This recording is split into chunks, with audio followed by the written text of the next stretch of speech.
ప్రార్థన చేసుకుందాం. స్తోత్రం స్తోత్రం స్తోత్రం స్తోత్రం. పరిశుద్ధుడా, ప్రేమ స్వరూపి, నీ పరిశుద్ధమైన ఘనమైన పాదాలను బట్టి మీకు వందనాలయ్యా.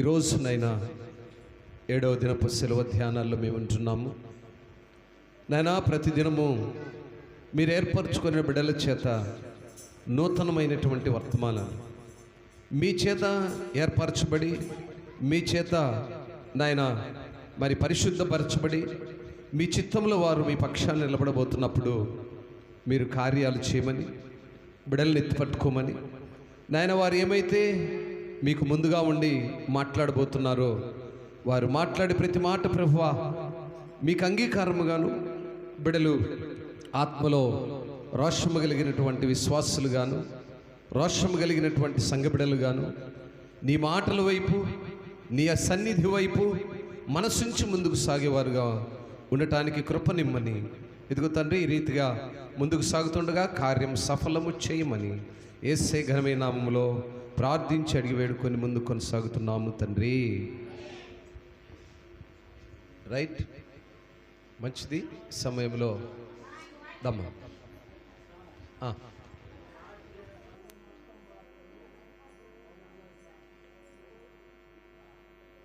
మంచిది. సమయంలో ఈనాడు ప్రేరేపించబడి దేవుని చిత్తానికి ఆయన పరిశుద్ధమైనటువంటి మాటలు అందించడానికి మన సంఘ బిడలు మరి నయోమికి దేవుడిచ్చిన ప్రేరేపణను బట్టి మరి కొంత సమయం ఆయన సన్నిధిలో గడపడానికి దేవుడిచ్చిన కృపను బట్టి సమయాన్ని బిడకు అప్పగిస్తూ ఉన్నాం.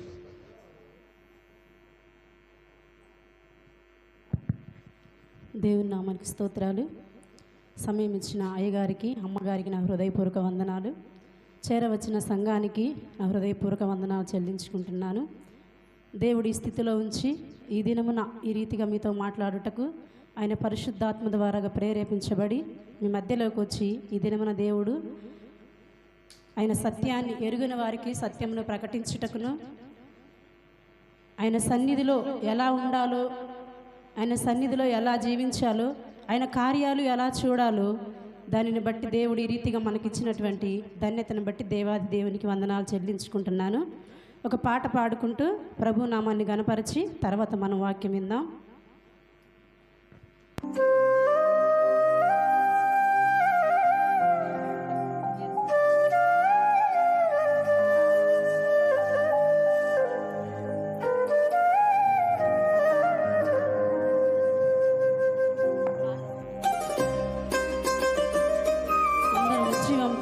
ఎవరు చేతులు దాచిపెట్టుకోకుండా చప్పట్లు కొడుతూ నాతో కలిసి పాట పాడు ప్రభు నామమున.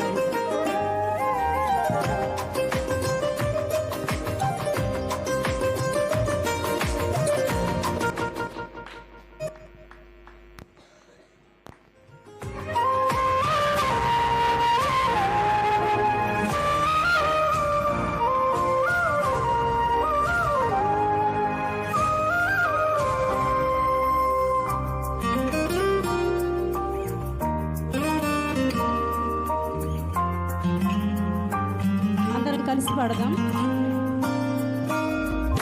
ప్రార్థన వలనే పయనము, ప్రార్థనే ప్రకారము, ప్రార్థనే ప్రాధాన్యము, ప్రార్థన లేనిదే పరాజయం. ప్రార్థన వలనే పయనము, ప్రార్థనే ప్రకారము, ప్రార్థనే ప్రాధాన్యము, ప్రార్థన లేనిదే పరాజయం. ప్రభువా నా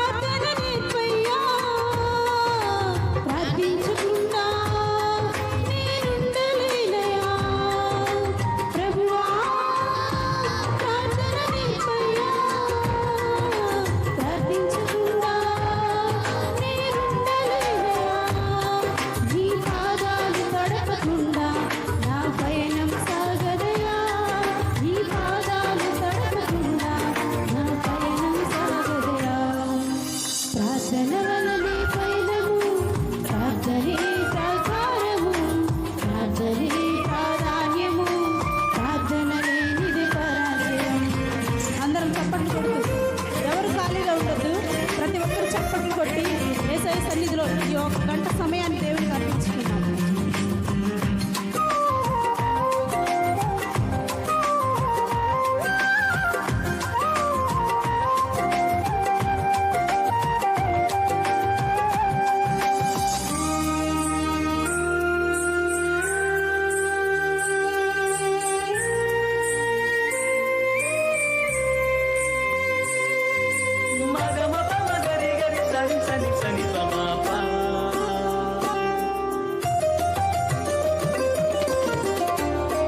live match. India with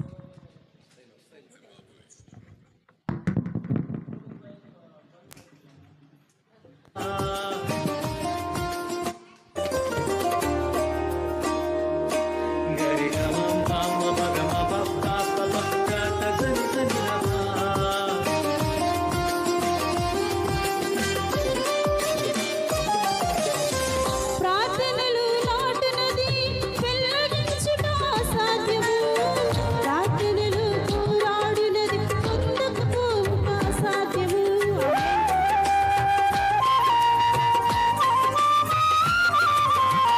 ప్రార్థనలు నాటునది వెల్లడించుట అసాధ్యము. ప్రార్థనలు పోరాడినది ముందుకు పోవుట అసాధ్యము. ప్రార్థనలు కాకులాడినది పతనమవుట అసాధ్యము. ప్రార్థనలు కాకులాడినది పతనమవుట అసాధ్యము. ప్రార్థనలు పదునైనది పని చేయకపోవుట అసాధ్యము. ప్రార్థనలు పదునైనది పని చేయకపోవుట అసాధ్యము. ప్రభువా, ప్రార్థన నేర్పయ్యా.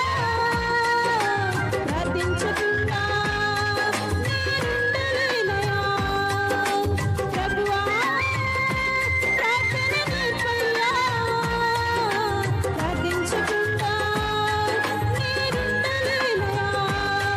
నీ పాదాలు తడపకుండా నా పయనం సాగదయా. నీ పాదాలు తడపకుండా నా పయనం సాగదయా. ప్రార్థన వలనే పయనము, ప్రార్థనే ప్రాకారము, ప్రార్థనే ప్రాధాన్యము, ప్రార్థన లేనిదే పరాజయం.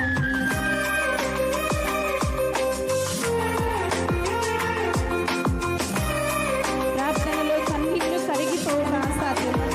ప్రార్థనలో మూలుగునది మరిగిపోవుట అసాధ్యం.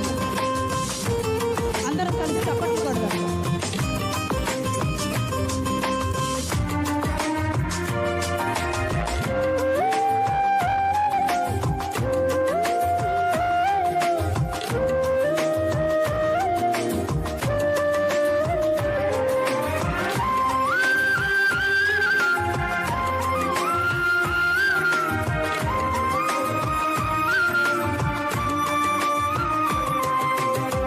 ప్రార్థనలు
దేవునికి స్తోత్రం.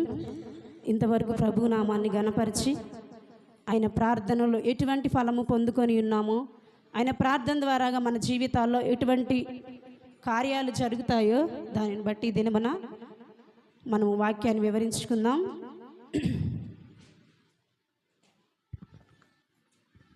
చిన్న ప్రార్థన చేసుకుందాం.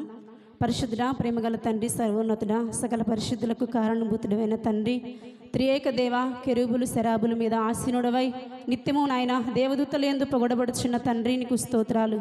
ఎన్నిక లేని మమ్మల్ని మీరు ఏర్పరచుకొని నాయన ఈ దినమున తండ్రి శిలువ ధ్యానములోకి మమ్మల్ని నడిపించి, ఎన్నిక లేని నన్ను ప్రభువా యోగ్యురాల్ని కానప్పటికీ నాయన అయోగ్యురాలను అయినప్పటికీ తండ్రి మీరు ప్రేమించి నీ రక్షణ పాత్రను నాకు అనుగ్రహించి నన్ను విలువ పెట్టి కొనబడిన విధానం బట్టి నీకు స్తోత్రాలు చెల్లించుకుంటున్నాను. ఈ దినమున నాయన నీ సిలువ సాటును మరుగుపరచుకోండి. నాకు మీరు తోడుగా ఉండండి తండ్రి, నాతో మాట్లాడండి, నీ ఆత్మ నింపండి, నీ పరిశుద్ధ ఆత్మను నా పైన కుమ్మరించి నాయన సంఘముకు బోధిస్తూ ఉంటుండగా నీ ఆత్మను నాలో ఉంచి ఎలా బోధించాలో, ఎలా వారికి మాట్లాడాలో తండ్రి మీరు నాలో ఉండి మాట్లాడించి సహాయం చేయమని యేసయ్య నామములో ప్రార్థించి అడిగి వేడుకుంటున్నాం తండ్రి, ఆమేన్.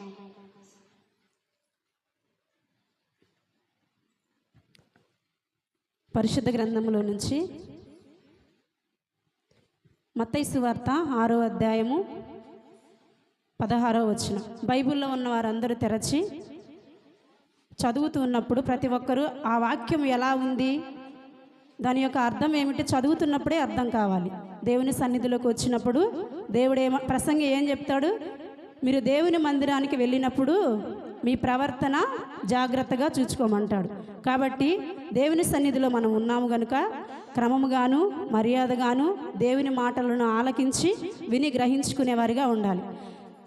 మత్తయి సువార్త 6వ అధ్యాయము 16వ వచనంలో, మీరు ఉపవాసము చేయనప్పుడు వేషధారుల వలె దుఃఖముకులై ఉండకుడి, తాము ఉపవాసము చేయుచున్నట్లు మనుషులకు కనబడవలనని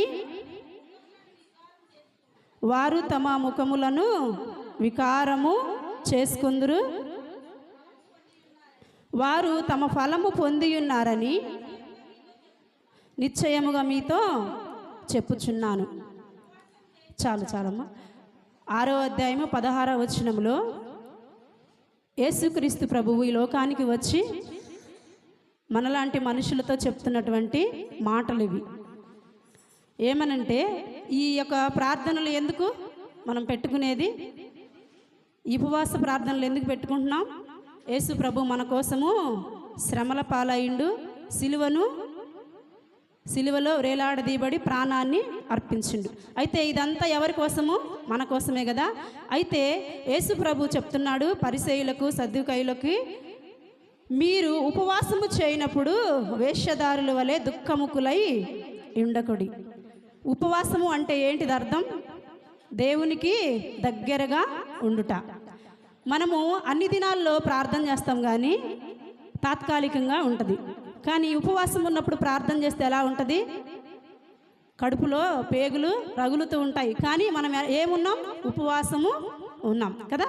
ఉపవాసం ఉన్నప్పుడు ఎలా ఉండొద్దని దేవుడు చెప్తున్నాడు, దుఃఖముకులై ఉండకుడు. మరి ఉపవాసం ఉన్నప్పుడు దుఃఖం వచ్చిద్ది కదా, వచ్చిద్దా రాదా? ఉపవాసం ఉన్నప్పుడు దుఃఖం వచ్చిద్ది కదా. ఎందుకు వచ్చిద్ది దుఃఖము? మనం ఎందుకు ఉపవాసం ఉంటాం దేవుని సన్నిధిలో? ఉపవాసం అనేది ఒక పూట అన్నం తినకపోయినా సరే దాన్ని ఉపవాసము అంటారా? అనరు.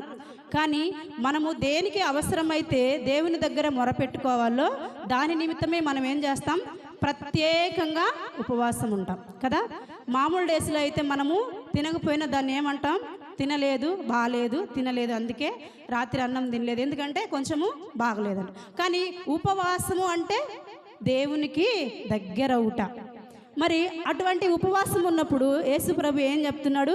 మీరు దుఃఖముకులై ఉండకుడి. మరి దుఃఖముకులై ఉండకపోతే ఉపవాసం ఎలా జరిగిద్ది కదా. మరి మనము ఎందువల్ల ఉపవాసం ఉంటున్నాం? దేనికి ఉపవాసం ఉంటున్నాం? ఎవరికి కనబడవలనని ఉపవాసము ఉంటున్నాం. చూద్దామా? 6వ అధ్యాయము మొదటి వచనం, మత్తయి సువార్త 6వ అధ్యాయము మొదటి వచనంలో, మనుషులకు కనబడవలనని వారి ఎదుట మీ నీతి కార్యము చేయకుండా జాగ్రత్త పడుడి. ఉపవాసం ఉంటున్నవారు, నేనైతే హెల్త్ ప్రాబ్లమ్స్ వల్ల ఉండలేకపోతున్నాను, అయితే ఉపవాసం ఉండేవారు ఖచ్చితంగా వినండి. ఎందుకంటే మనము ఉపవాసం ఉన్నప్పుడు, ఈరోజు నువ్వు ఉపవాసం ఉన్నావా, నువ్వు ఈరోజు ఉపవాసం ఉన్నావా అని హెచ్చరించుకుంటాం కదా మనందరము. కానీ దేవుడు ఏం చెప్తున్నాడు? ఉపవాసం ఉన్నది చెప్పకూడదు కదా, చెప్పొచ్చా? చెప్పకూడదు కదా. మరి మనుషులకు కనబడవలనని ఉపవాసము చేయకూడదు. కానీ దేవుడు ఎవరికి కనబడవలనని ఉపవాసం చేయమంటుండు? దేవునికి కనబడాలి. మరి ఎవరి దగ్గర ఏడవమంటుండు? ఎవరి దగ్గర దుఃఖముకులై ఉండమంటున్నాడు? ఎవరి దగ్గర? దేవుని దగ్గర కదా. మరి దేవుడు ఎక్కడున్నాడు? దేవుడు ఎక్కడున్నాడు? మీ దేహమే దేవుని ఆలయం. మరి మన హృదయాల్లో ఉన్నాడు కదా దేవుడు. మరి దేవుడు మన హృదయంలో ఉన్నప్పుడు మనం ఎందుకు ముఖాన్ని వికారం చేసుకుంటున్నాం? మనం ఎందుకు ముఖాన్ని వికారంగా పెట్టుకుంటున్నాం? శారీరక సంబంధమైన ఉపవాసం ఉంటే మనకి దుఃఖము వస్తుంది. కానీ క్రీస్తు కొరకు దేవుడు నాకు ఈ కార్యాన్ని జరిగిస్తాడు, దేవునితో నేనున్నాను, దేవునితో నేను సమయం గడుపుతాను, నేను లోకములో లోకస్తుల వలె ఉండకుండా నా దేవునికి దగ్గరగా ఉన్నప్పుడు నేను దుఃఖముకురాలునై ఉండకుండా ఉపవాసం అనేది, ఆకలి అనేది ఉండదు. మరొక వాక్యాన్ని చూపిస్తా చూడు. మనము ఉపవాసం ఉన్నప్పుడు మనుషులకు కనబడవాలని మీరు ఉపవాసము చేయకూడదు అని యేసు ప్రభు చెప్తున్నాడు. మరి ఎవరికి కనబడాలి? ఎవరికి కనబడాలి? చూడండి 6వ అధ్యాయము 5వ వచనం, మరియు మీరు ప్రార్థన చేయనప్పుడు వేశ్యదారుల వలె, ఎవరి వల్ల? వేశ్యదారుల వలె ఉండొద్దు. మనం ఎలా ఉంటున్నాం ఉపవాసం ఉన్నప్పుడు? మనము ఆదివారము రొట్టె విరుచుటలోను పాత్ర తీసుకునేటప్పుడు ఎలా ఉంటున్నాం? ఉపవాసంతో దేవుని సన్నిధికి వస్తాం. అయితే యేసు ప్రభు ఎన్ని గంటల వరకు సిలువలో వేలాడదీయబడి ఉన్నాడు? 3 గంటల వరకు కదా. 3 గంటలు యేసు ప్రభు 3 వరకు సిలువలో వేలాడదీయబడి ఉన్నాడు. కానీ ఉపవాసం ఉండి మనం మందిరానికి వచ్చి ఆత్మతో సత్యముతో ఆయనను ఆరాధించినప్పుడు మనం ఎలా ఉంటున్నాం? కొంచెం లేట్ అయితే మందిరంలో దుఃఖముకులై ఉంటున్నాం కదా. దుఃఖముకులై ఉండమంటున్నాడు దేవుడు. మీరు మనుషులకు కనబడవలనని మీ నీతిని, మనుషులకు కనబడవలని వారి ఎదుట మీ నీతి కార్యము చేయకుండా జాగ్రత్త పడుడి. అయితే మరియు మీరు ప్రార్థన చేయనప్పుడు వేషధారుల వలె ఉండొద్దు. వేషధారుల వలె ఉండొద్దు. వేషధారి ఏం చేస్తుంది?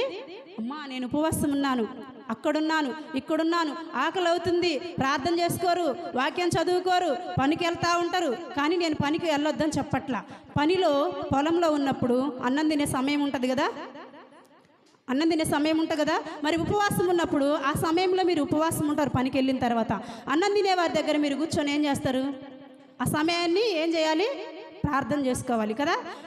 మనము కష్టపడితేనే కానీ మన జీవనోపాధి కొనసాగబడదు. అయితే పనికి వెళ్ళినప్పుడు అన్నం తినకుండా ఉపవాసం ఉండి అన్నం తినకుండా వెళ్తారు. అయితే ఉపవాసం లేని వారితో కూర్చొని ఏం చేస్తారు?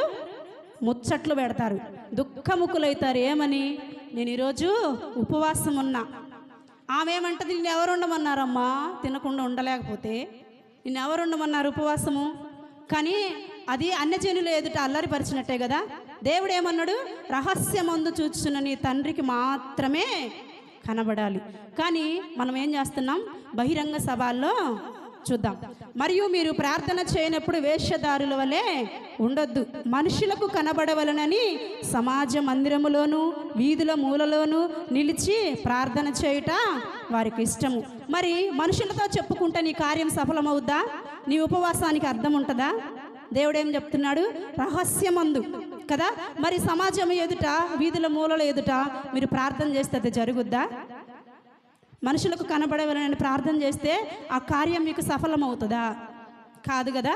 మరి ఇటువంటి ఉపవాసాన్ని పాటించిన భక్తుడు బైబిల్ గ్రంథంలో మనం చూసుకుందాం. అయితే ఉపవాసం ఉన్నప్పుడు నాకు కొదువుగా ఉన్నది ప్రభువా, మన పరిస్థితులు, మనకున్న కార్యాల నిమిత్తం, దేవుడు జరిగించని కార్యాల నిమిత్తమై, మనకున్న లోపాల నిమిత్తమై మనము దేవునికి దగ్గరగా ఉండాలని ఉపవాసము చేస్తాం. కానీ మన సమస్య నిమిత్తమే ఉపవాసం ఉంటే మనకు కార్యం జరిగిద్దా కదా? చూద్దాము. నెహెమ్యా గ్రంథము 1వ అధ్యాయము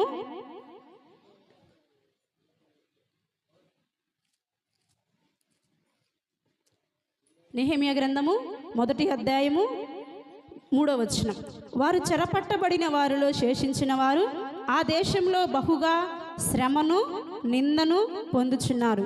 మరియు యెరూషలేము యొక్క ప్రాకారము పడద్రోయబడినది, దాని గుమ్మములను అగ్ని చేత కాల్చబడినవని నాతో చెప్పిరి. ఎవరితో చెప్పారు ఈ మాటలు? నెహెమ్యాతో చెప్పారు. యెరూషలేము పట్టణం ఎలా ఉందని చెప్పి ఆ యొక్క నెహెమ్యా అడుగుతూ ఉన్నాడు. యూదులను కొందరు వచ్చి అడుగుతూ ఉన్నాడు. నెహెమ్యా వారిని అడుగుతూ ఉన్నాడు. అడిగినప్పుడు వాళ్ళు ఏం చెప్తున్నారంటే, చెరపట్టబడిన వారిలో శేషించిన వారు ఆ దేశంలో బహుగా శ్రమను నిందను పొందుచున్నారు. మరియు యెరూషలేము యొక్క ప్రాకారములు పడద్రోయబడినవని, దాని గుమ్మములను అగ్ని చేత కాల్చబడినవని నాతో చెప్పిరి. యెరూషలేము మందిరము యొక్క ప్రాకారములు పడదోయబడినాయి అంటే ఆ మందిరాన్ని కూల్చివేశారు, ఆ చుట్టూ ఉన్నటువంటి వాటిని కాల్చివేశారు. ఆ సమాచారము ఎవరు విన్నారు? నెహెమ్యా విన్నాడు. విని అతను ఏం చేస్తున్నాడో తెలుసా? ఈ మాటలు వినినప్పుడు నేను కూర్చుండి ఏడ్చి కొన్ని దినములు దుఃఖముతో ఉపవాసం ఉండి ఆకాశం ముందు దేవుని ఎదుట విజ్ఞాపన చేసి తిని. నెహెమ్యా ఎవరి కోసం ఉపవాసం ఉన్నాడు? నెహెమ్యా ఎవరి కోసం ఉపవాసం ఉన్నాడు? యెరూషలేము యొక్క ప్రాకారములు పడిపోయినాయి దేవా. తన జీవితంలో కొదువు ఏమి లేకనా, తన జీవితంలో అక్కరలు ఏమి లేకనా తన కోసం ఎందుకు ఉపవాసం ఉండలేదు నెహెమ్యా?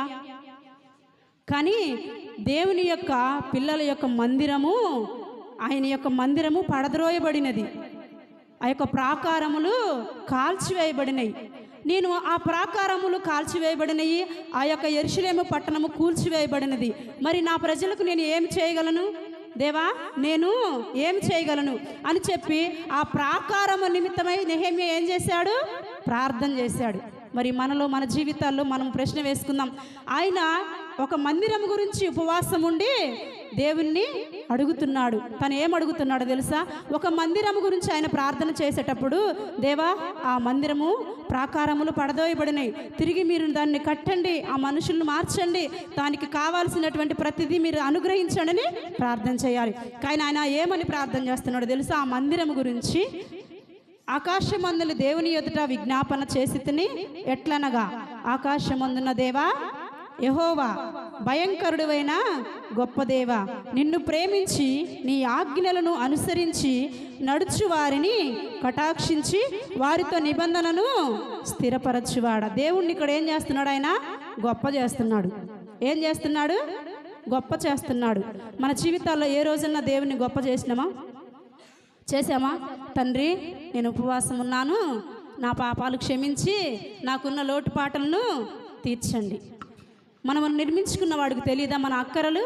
కానీ నెహెమ్యా తన యొక్క జీవితంలో తాను చేసినటువంటి ప్రార్థన నిమిత్తమై ఎవరికి మాదిరిగా ఉంది? ఒక సంఘానికి మాదిరిగా ఉంది. మరి మన జీవితాల్లో మన సంఘానికి మాదిరిగా ఉంటున్నామా?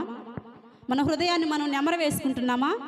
నెహెమ్యా యొక్క ప్రార్థన దేవుడు విన్నాడో లేదో చూడండి. భయంకరుడైన గొప్ప దేవా, నిన్ను ప్రేమించి నీ ఆజ్ఞలను అనుసరించి నడుచు వారిని కటాక్షించి వారితో నిబంధనను స్థిరపరచువాడా, నీ చెవియొగ్గి నీ నేత్రములు తెరచి నీ సన్నిధిని దివారాత్రములు నీ దాసుడైన ఇశ్రాయేలుల పక్షముగా నేను చేయు ప్రార్థన అంగీకరించుము. ఎవరి పక్షాన? ఇశ్రాయేలీయుల పక్షాన. మరి మన జనుల నిమిత్తమే మనం ప్రార్థన చేశామా? మన భర్తల నిమిత్తమే ప్రార్థన చేశామా? మన బిడ్డల నిమిత్తమే ప్రార్థన చేశామా? చెయ్యలే. ఏ రోజు మనము మనకున్న దీన పరిస్థితి నిమిత్తమై, మనకున్న బలహీనతను బట్టి, మనకున్న అనారోగ్యాన్ని బట్టి, మనకున్న లోపాన్ని బట్టి మాత్రమే మనం ప్రభువుని అడుగుతాం కదా. కానీ నెహెమ్యా ఏం చేశాడు? ఒక మందిర నిమిత్తమై ఉపవాసం ఉండి ప్రార్థన చేస్తున్నాడు. మరి మన జీవితాల్లో అటువంటి ప్రార్థన కలిగి ఉందామా? మన జీవితాల్లో అటువంటి ప్రార్థన కలిగి ఉండలేకపోతే దేవుని యందు మన ప్రార్థన వినబడదు, వ్యర్థము. నీ ఉపవాసానికి అర్థము లేదు. అయితే ఆయన ఏమంటున్నాడంటే, నీ చెవియొగ్గి నీ నేత్రములు తెరచి నీ సన్నిధిని దీవారాత్రము నీ దాసులైన ఇశ్రాయేలుల పక్షముగా నేను చేయి ప్రార్థన అంగీకరించుము. నీకు విరోధముగా పాపము చేసిన ఇశ్రాయేలుల కుమారుల దోషమును నేను ఒప్పుకొనుచున్నాను. ఈ మాట చదువుతున్నప్పుడు నాకు చాలా బాధ అనిపించింది. ఎందుకంటే ఇశ్రాయేలుల ఎడల ఎవరు లేరా వారి కుటుంబాలు ప్రార్థన చేసుకోవడానికి? ఇశ్రాయేలు ఎడల వారి పెద్దలు ఎవరు లేరా ప్రార్థన చేయడానికి? వారి సంఘంలో ఎవరు లేరా? ఇశ్రాయేలీలు నా ప్రజలు, నా జనులు, వారి పాపాలను నేను ఒప్పుకుంటున్నాడు అంటున్నాడు.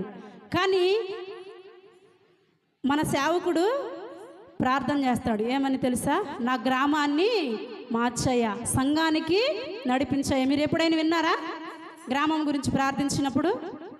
నాకు ఈ వాక్యం చదువుతుండగానే గుర్తుకొచ్చింది. మనం ఎప్పుడైతే ఇతరుల గురించి ప్రార్థన చేస్తామో దేవుడు మనకు కార్యాలు జరిగిస్తాడు.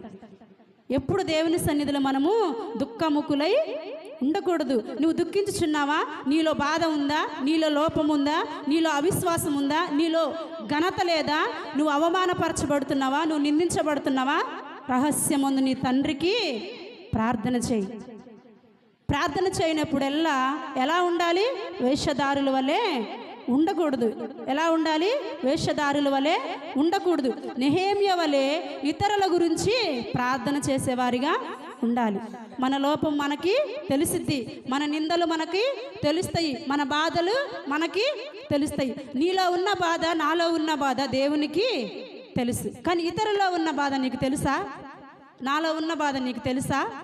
తెలీదు. కానీ ఇతరుల గురించి ప్రార్థన చేయమంటున్నాడు దేవుడు.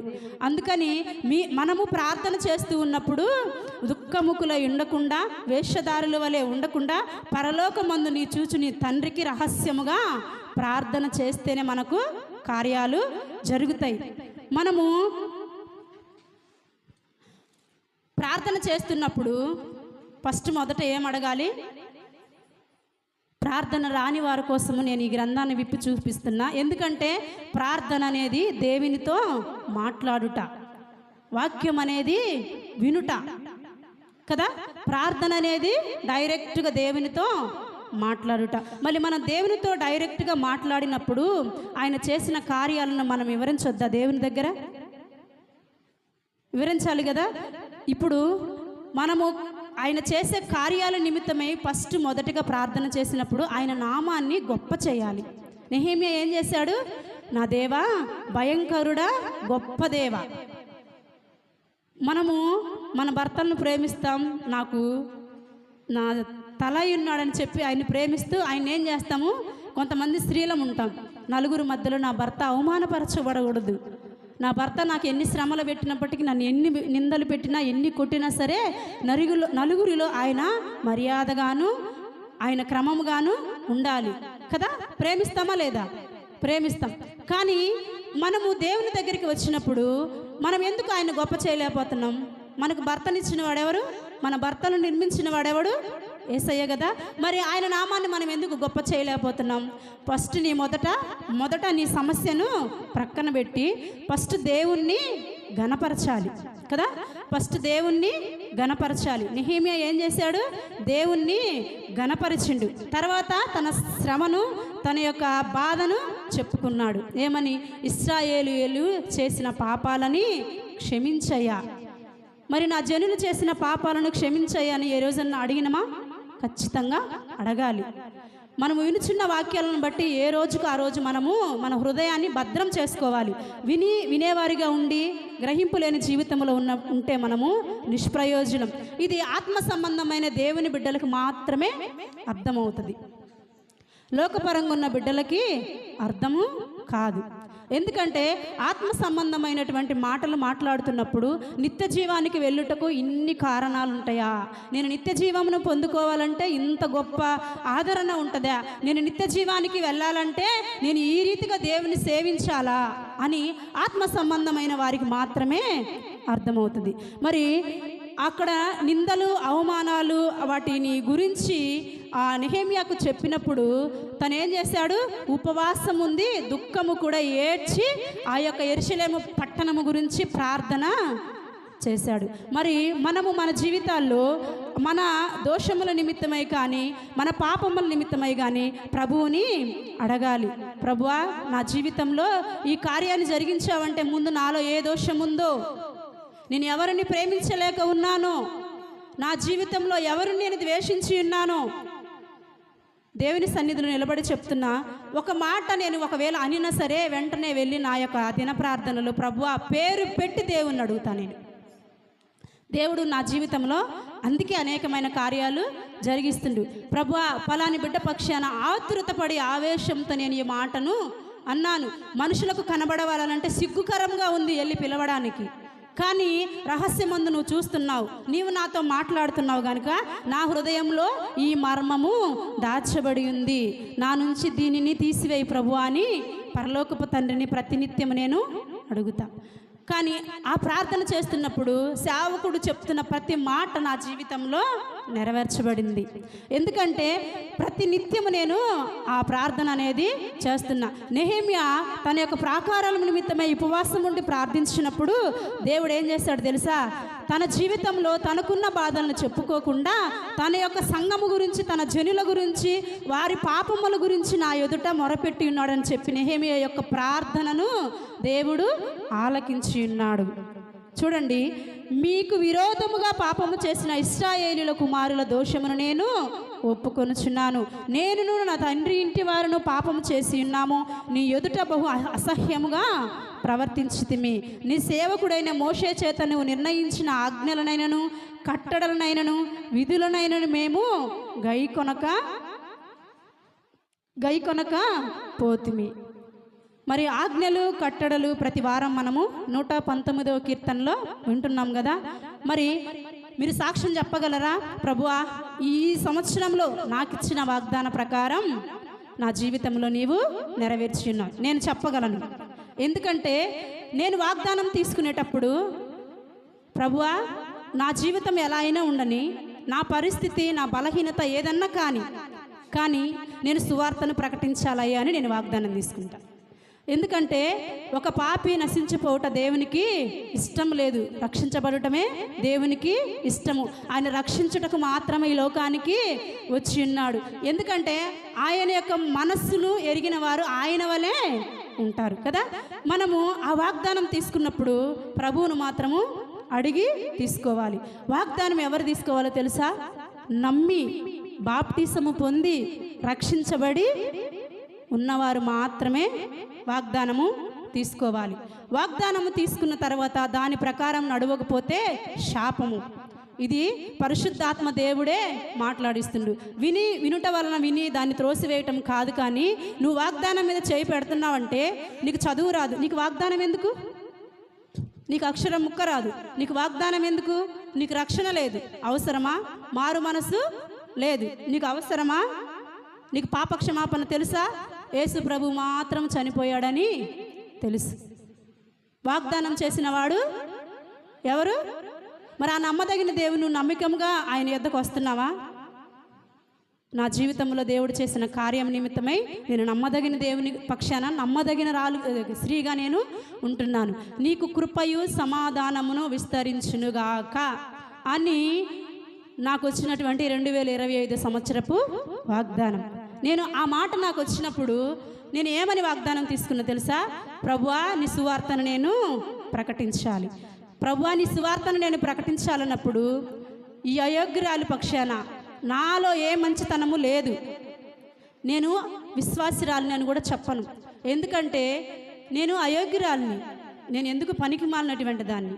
అయినప్పటికీ దేవుడు నేను తీసుకున్న వాగ్దానం, ఆయనతో నేను మాట్లాడిన మాటలు ఆయన విని, ప్రభువా నాకు ఈ వాగ్దానం ఇస్తే నేను నీ సువార్తను ప్రకటిస్తాను అని చెప్పి ఆయన సన్నిధిలో వాగ్దానం చేసుకొని ఆయన ఆ యొక్క వాగ్దానం మీద చేయబెట్టినప్పుడు నీకు కృపయు సమాధానమును విస్తరించునుగాక అని వచ్చింది. అది 2024 సంవత్సరపు వాగ్దానము. 2025 సంవత్సరపు వాగ్దానం ఏంటంటే, నీవు నమ్మిక మాత్రం ఉంచుము, నీ ఆశ భంగము కానేరదు. అందరు చప్పట్లు కొట్టండి. నీవు నమ్మిక మాత్రం ఉంచుము, నీ ఆశ భంగము కానేరదు. నిజంగా దేవుడు నా ఆశను భంగము చేయలేదు. ఎందుకంటే నేను 4-5 సువార్తలు ప్రకటించిన 2025 సంవత్సరంలో. నేను 2025 సంవత్సరం డిసెంబర్ 31న చెప్పవలసిన సాక్ష్యాన్ని కొంచెం వెనక వేసిన.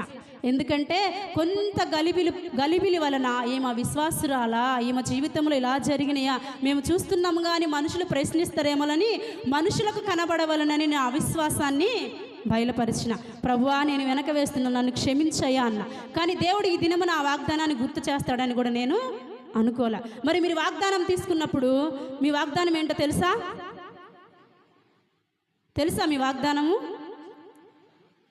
నమ్మి రక్షించబడి బాప్టిసం పొంది వాగ్దానం తీసుకున్నప్పుడు ఆ జీవితాన్ని, ఆ వాక్యానుసారమైనటువంటి నడవడికని, ఆ క్రియను జరిగించాలి కదా. మరి ఈ యొక్క నెహెమ్యా ఏం చేశాడు? ఒక ప్రవక్త అయినప్పటికీ ఆయన ఏం చేశాడు? నేను పాపిని, నా జనులు చేసిన పాపాలని క్షమించు. ఎలా అడిగాడు? ఉపవాసముతో ప్రభువునందు దుఃఖముకుడై అడిగాడు. ఆయన మనుషులకు కనబడవలనని సమాజ మందిరానికి వెళ్ళాడా? లేదు. ఆయా మూలలో కూర్చొని ప్రార్థన చేశాడా? లేదు. కానీ ఆయన ఏం చేశాడు? ఉపవాసం ఉండి ఆ యొక్క యెరూషలేము ప్రాంతము క్షేమాన్ని బట్టి ప్రార్థన చేశాడు. మన జీవితాల్లో మనము ఆ రీతిగానే ప్రార్థన చేసుకుందామా వద్దా? ప్రార్థన చేసుకుందామా? అయితే మనుషులకు కనబడవలనని కాక పరలోకమందు నీ తండ్రికి కనబడవలనని ప్రార్థన చేయమన్నాడు. అయితే మన జీవితాలు ఎలా ఉన్నాయంటే ఒకసారి మీకు రెఫరెన్స్ సహా చూపిస్తాను. మత్తయి సువార్త. మన జీవితాలు ఉపవాసంతో ఉన్నప్పుడు మన జీవితాలు దేవుని ఎడల ఎలా ఉన్నాయి?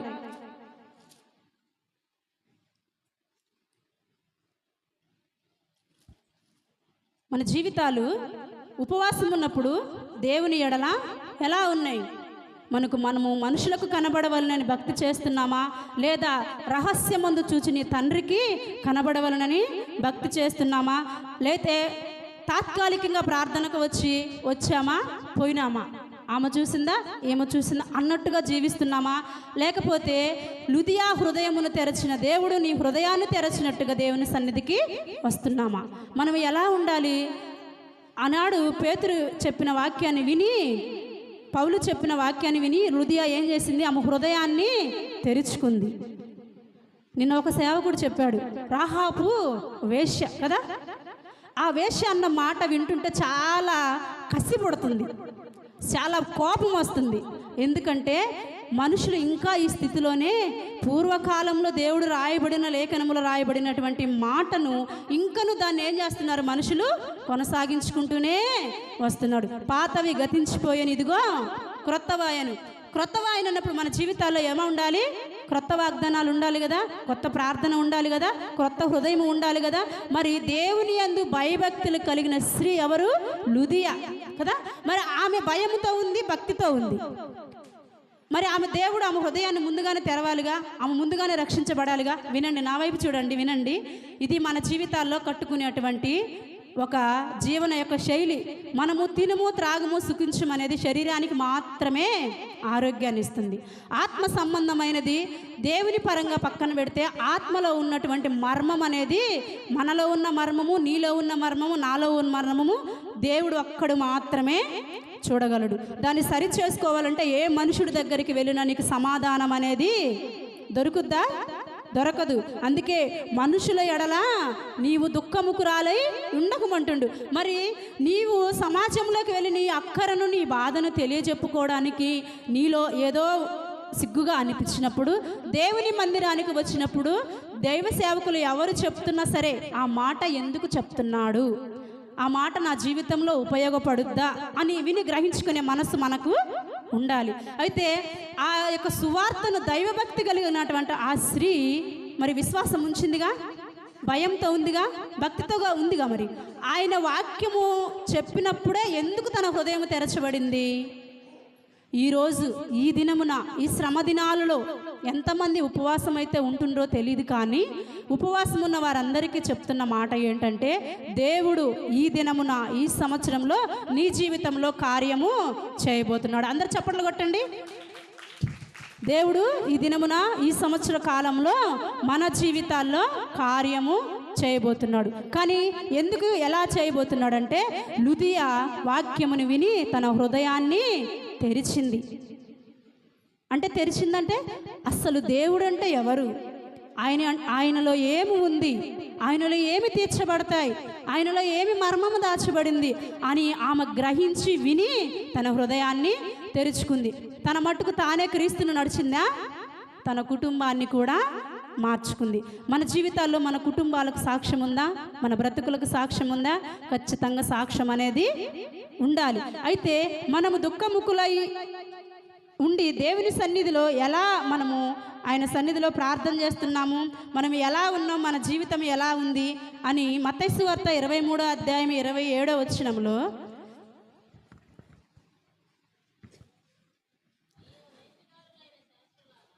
అయ్యో వేషధారులైన శాస్త్రులారా, పరిసయ్యులారా, మీరు సున్నము కొట్టిన సమాధులను పోలి ఉన్నారు అని, అవి వెలుపల శృంగారముగా అగుపడును గాని లోపల చచ్చిన వారి ఎముకలతోనూ సమస్త కల్మషముతోనూ నిండి ఉన్నది.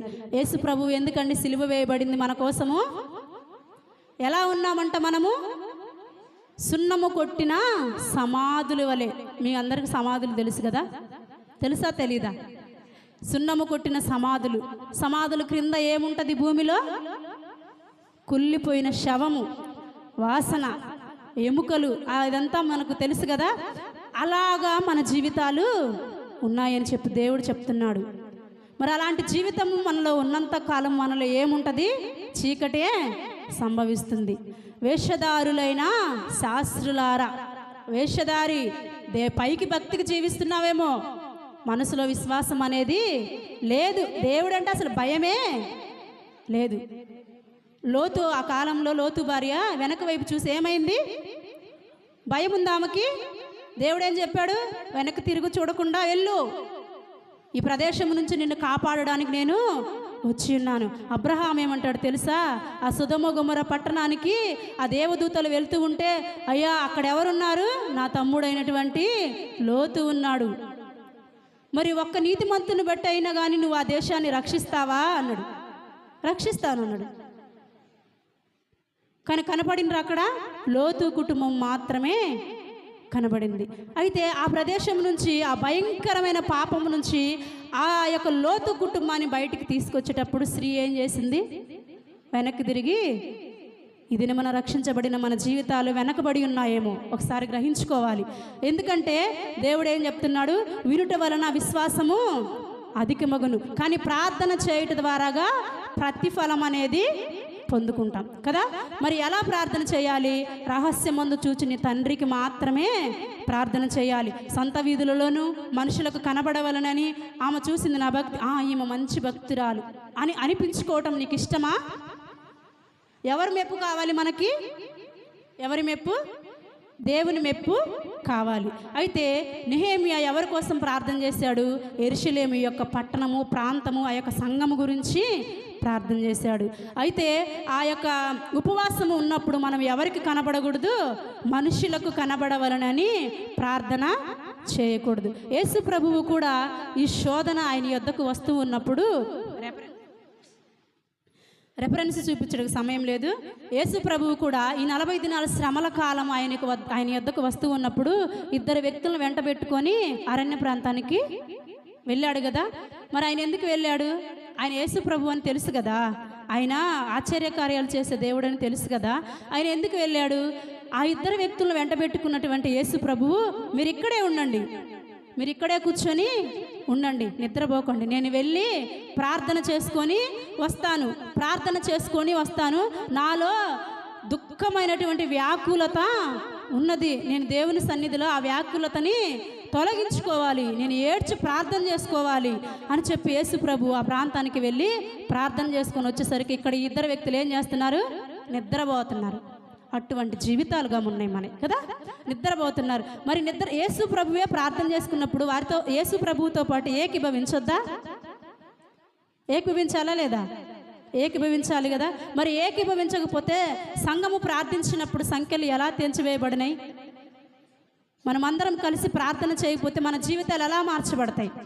నన్ను నేను మొరపెట్టుకుంటే నా ఇంటిలో నేను మొరపెట్టుకోలేనా? నా గృహంలో నేను మొరపెట్టుకోలేనా? దేవుని మందిరముకు వచ్చినప్పుడు ఇతరుల యొక్క సమస్యలు తెలుసుకొని ప్రార్థన చేయాలి. యేసు ప్రభు ఏమంటాడు తెలుసా? తండ్రికి, అయ్యా నీ చిత్తమైతే ఈ గిన్నె నా యొద్ద నుండి తొలగించు. మరి మన జీవితాల్లో అడుగుదామా? ప్రభువా నీ చిత్తమైతే నాలో ఉన్నటువంటి ఈ బాధని తొలగించండి. అందరూ మోకరిద్దాం.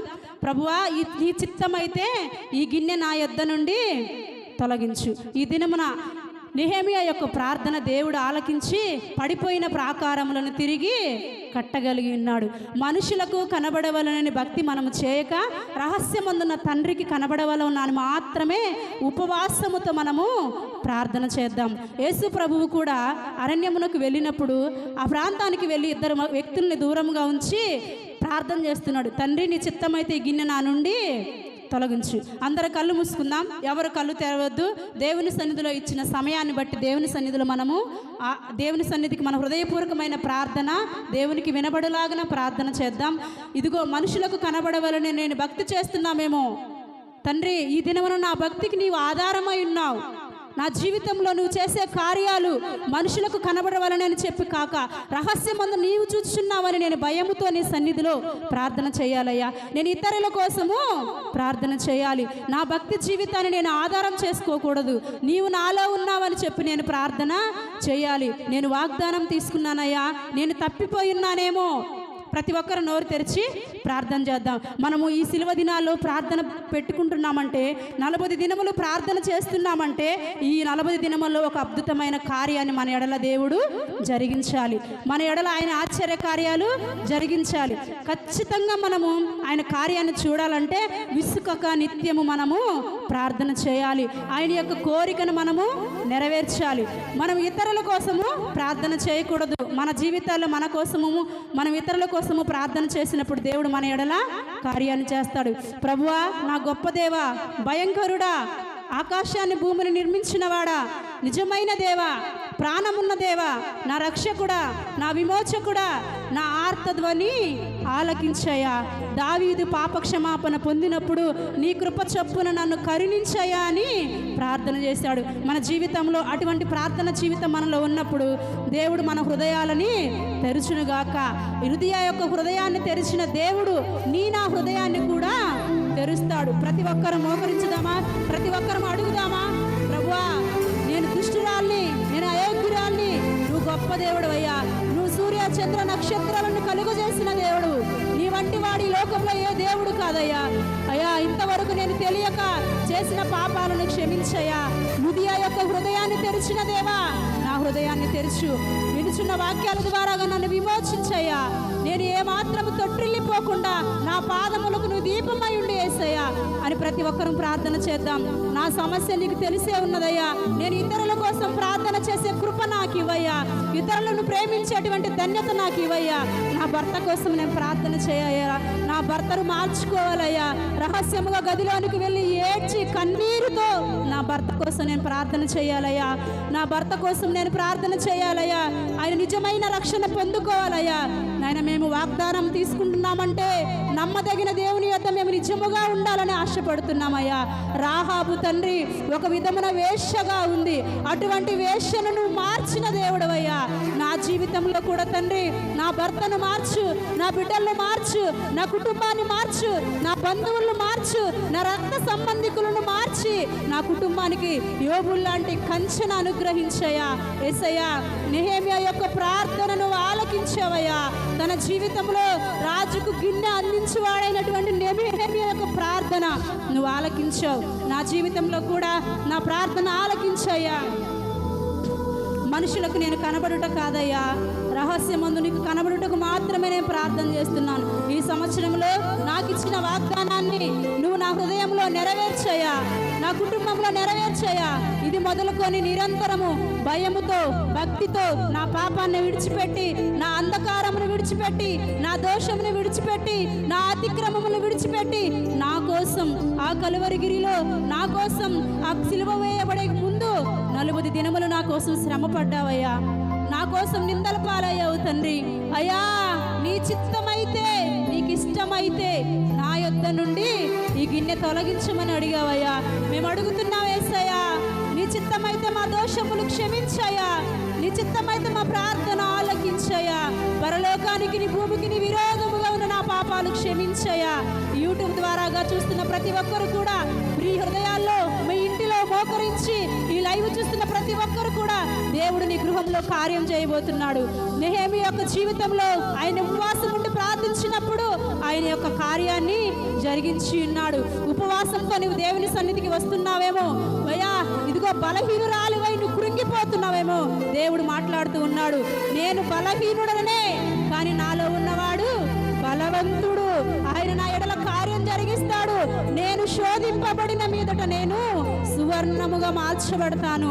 ఇక నుంచి నేను నీ సన్నిధికి వస్తానయ్యా, నా పాపాన్ని నాయనా తీసివేసుకుంటాను. యెహోవా మందిరముకు వెళ్ళినప్పుడు నాయనా నీ ప్రవర్తన జాగ్రత్తగా చూసుకోమన్నావు. అనేకమైన పాపములు నా హృదయంలో ఉన్నవయ్యా. నా పాపానికి ఉన్నటువంటి ప్రాయశ్చిత్తము నాకు కలుగు చేయయ్యా. నా పాపము ద్వారాగానే, నా భర్త పాపము ద్వారాగానే నా కుటుంబము నశించిపోతుంది. నా పాపము ద్వారాగా నా బిడ్డలు తొట్టిల్లిపోతున్నారయ్యా. స్త్రీ కుటుంబానికి ఎంతో ప్రాముఖ్యమైనది ప్రభువా. గుణవతిగా జీవించే నాయన మనస్సు దయచే. నా భర్త మందిరానికి రావట్లేదయ్యా, నా పిల్లలు మందిరానికి రావట్లేదయ్యా. మనుషులకు కనబడవలననే మందిరంలో నేను ఉన్నానయ్యా. పరమందు నీకు కనబడవలనని నా హృదయం తెరవలేకపోతున్నానయ్యా. నీ వాక్యం వినుటకు తండ్రి మనస్సు దయచేయ్యా. యూట్యూబ్ ద్వారా చూస్తున్న ప్రియ బిడ్డలారా, మీకోసం కూడా దేవుడు మాట్లాడుతూ ఉన్నాడు. నెహెమీయా యొక్క ప్రార్థన ఆలకించిన దేవుడు ఇక నుంచి నువ్వు కృంగిపోవు. దేవుడు నీ జీవితంలో కార్యం జరిగిస్తూ ఉన్నాడు. నీకు ఇచ్చిన వాగ్దానాన్ని బట్టి దేవుడు నీ తలను పైకెత్తగలుగుతూ ఉన్నాడు. మా సంఘంలో ఉన్న కొరతలు, మా కుటుంబాల్లో ఉన్న కొరతలన్నీ తీర్చమని ప్రతి ఒక్కరు ప్రార్థన చేద్దాం. ప్రతి ఒక్కరు దేవుని తెరచి, హృదయం తెరచి దేవుని సన్నిధిలో ప్రార్థన చేద్దాం. అవిశ్వాసులుగా ఉన్నామయ్యా. సున్నము కొట్టిన సమాధుల వలె మా జీవితం ఉన్నదయ్యా. లోపల కుళ్ళిపోయినటువంటి పాపముతో నింపబడ్డామయ్యా. మా జీవితాలే సరిలేనప్పుడు మా కుటుంబాలు ఎలా నిలబెట్టుకోగలము తండ్రి? అందరూ నోరు తెరుద్దామా? వచ్చి రాని ప్రార్థన దేవుడు ఆలకించువాడు. దేవుడు ఆలకించువాడు. ప్రతి ఒక్కరూ తండ్రి నాకు ప్రార్థన రాదయ్యా, ప్రార్థన నేర్పించయ్యా, నేను ఎలా గొప్ప చేయాలో నా హృదయాన్ని తెరువయ్యా, నా హృదయంతో మాట్లాడయ్యా. నాకు గర్భంలో ఉన్న ప్రతి మాలిన్యాన్ని తీసివేయ్యా. నా జీవితంలో శపింపబడుతున్న ప్రతి దుష్ట సాంగత్యాన్ని తీసివేయ్యా. ఆత్మలో పరవశుడనయ్యేటువంటి ఆత్మీయానుసారమైన జీవితాన్ని ఇవ్వయ్యా.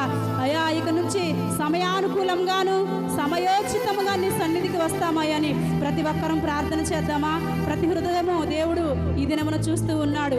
నాకు చేసిన మేలులను బట్టి నీకు కృతజ్ఞతాస్తుతులు చెల్లిస్తానయ్యా. నిన్ను విడువనయ్యా, నిన్ను ఎడబాయినయ్యా. నా శరీరాన్ని కృషిస్తున్న సాతానును కూడా నేను ఎదిరిస్తానయ్యా.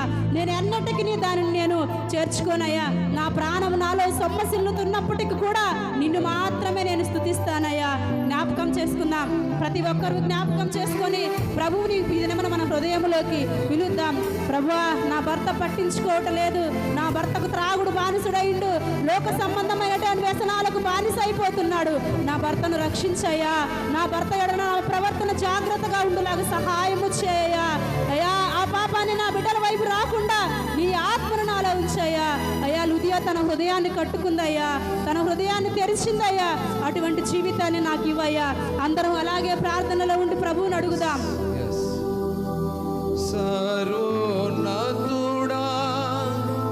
సర్వకృపానిధి, సర్వ సంపదలు నీలోనే ఉన్నవి. నీవు నా పక్షమై నిలిచి ఉన్నావు. నా ప్రియుడా యేసయ్యా, నీ కృపలేనిదే నే బ్రతుకలేదు. క్షణమైనా నే బ్రతుకలేదు. అవును నాయన, ఇదిగో నాయన, ఈ ప్రత్యేక సమయంలో నీ బిడ్డ నీ పక్షమును మీరు నిలవబెట్టుకో. సర్వ సంపదలు మీడల గుప్తపరచి ఇదిగో నాయన నీ పక్షమున మీరు నిలవబెట్టుకొని సంఘము నిమిత్తమై, నీ బిడ్డల నిమిత్తమై, అవిశ్వాసముల బిడ్డల నిమిత్తమై నాయనా ఇదిగో వినుటకు మటుకే సరిపోయే విధానము కాకుండా గ్రహింపు లేని నడుచు విధముగా నాయన నీ బిడ్డను పరిశుద్ధాత్మతో మీరు నింపి శ్రేష్టమైన సంగతులను మీరు నాయన తన నోటికి బోరగా ఉండి మీరు మాట్లాడినందుకే స్తోత్రాలు. విన్న బిడ్డల యొక్క జీవితాలను మార్చండి. ఇదిగో నేను ఈ శిలువ ధ్యానంలో నీ పక్షం నిలబడి ప్రతి బిడ్డ ప్రభువా ప్రతిష్ఠించేవారు వారై నైనా పరిశుద్ధాత్మతో నింపబడిన వారై ఉన్నతమైన సంగతులను సూటిగా బోధించువారుగా ఉంటకు కృపనిమ్మని మాట్లాడిన నీ బిడ్డను నీ కృపలు ఎత్తిపట్టు. విన్న బిడ్డల జీవితాల్లో ఈ వర్తమానం ఫలింపచ్చి నీ కృపలు ఎంతవరకు మీరు ఇచ్చినందుకే మీరే ఘనత మహిమ ప్రభావాలు పొందుకోమని మా ప్రభువు మా రక్షకుడు యేసయ్య ఘనమైన నామములో ప్రార్థించి మనల్ని అడిగి వేడుకొని సమర్పించుకొని ఉన్నాము తండ్రి.